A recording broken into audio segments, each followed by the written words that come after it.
G'day ladies and gentlemen, boys and girls. Today we're making an unscheduled stop to GTX 970 Town. The hows and the whys and the reasons behind that coming up.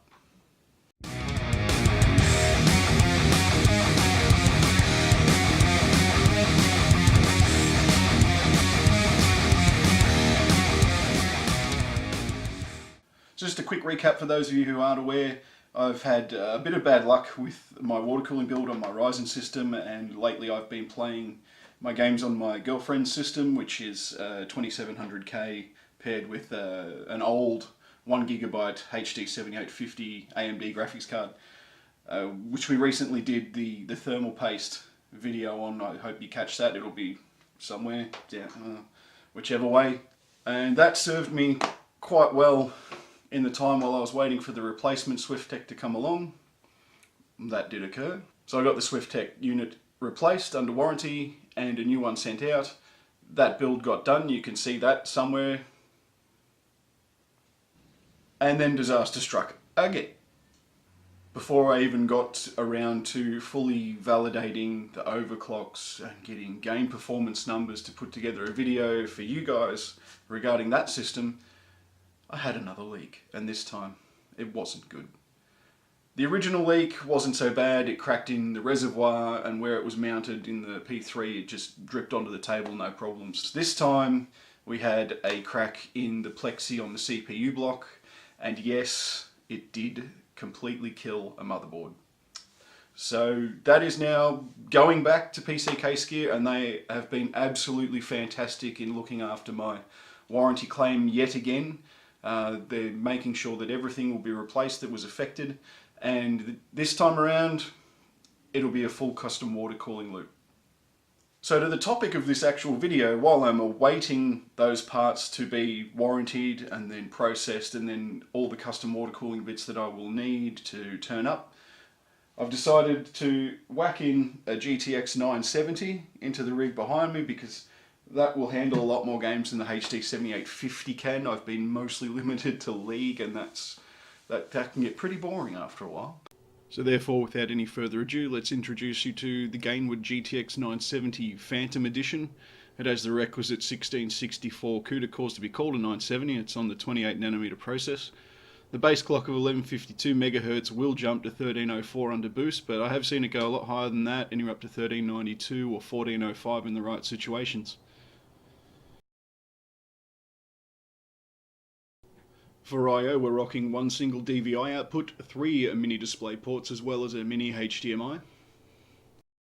And cooling the graphics card are these two little dinky fans set up underneath a thin copper heatsink. They're fantastically easy to remove for cleaning, but they don't provide a lot of airflow. They are very quiet, but the card does run a little hot with them. I'm fairly certain one larger fan or two larger fans running at a slower speed would have a better time cooling and still be quiet enough. So with that out of the way, it's time to uninstall the AMD drivers using Display Driver Uninstaller in preparation for installing the Nvidia drivers for the new card. Once installation of card and drivers are complete, I'll boot into the system and fix up a fan curve, and then we'll get on with some benchmarks.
And there we have it, folks. The results are in.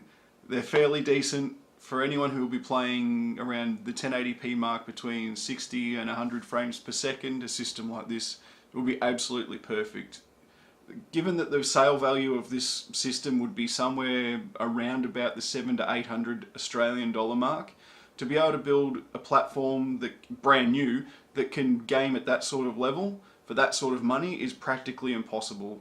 It's not completely impossible, but to match the type of performance in those titles with that sort of money would be really, really difficult.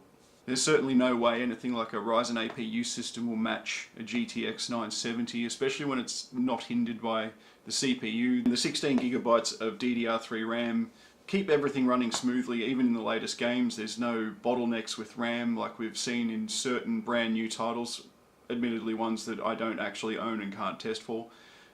The games we actually did test for were chosen for several reasons, mostly because they're the only ones I've managed to sneak onto Katie's computer while she hasn't been looking.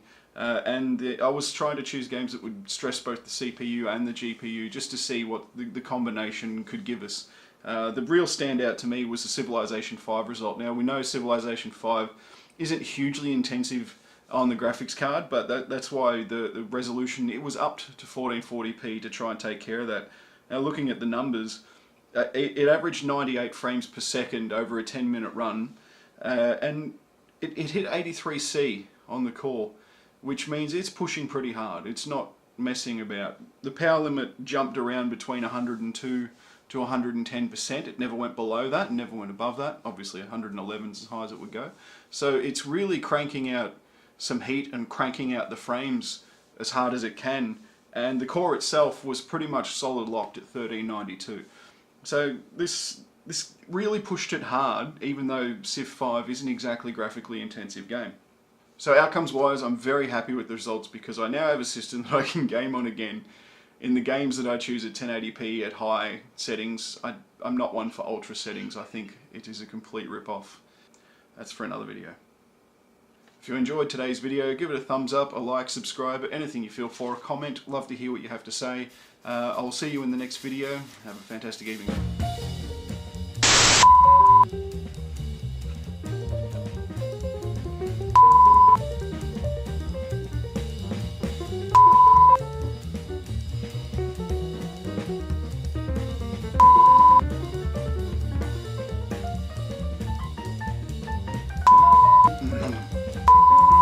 G'day ladies and gentlemen, boys and girls. Today we're making an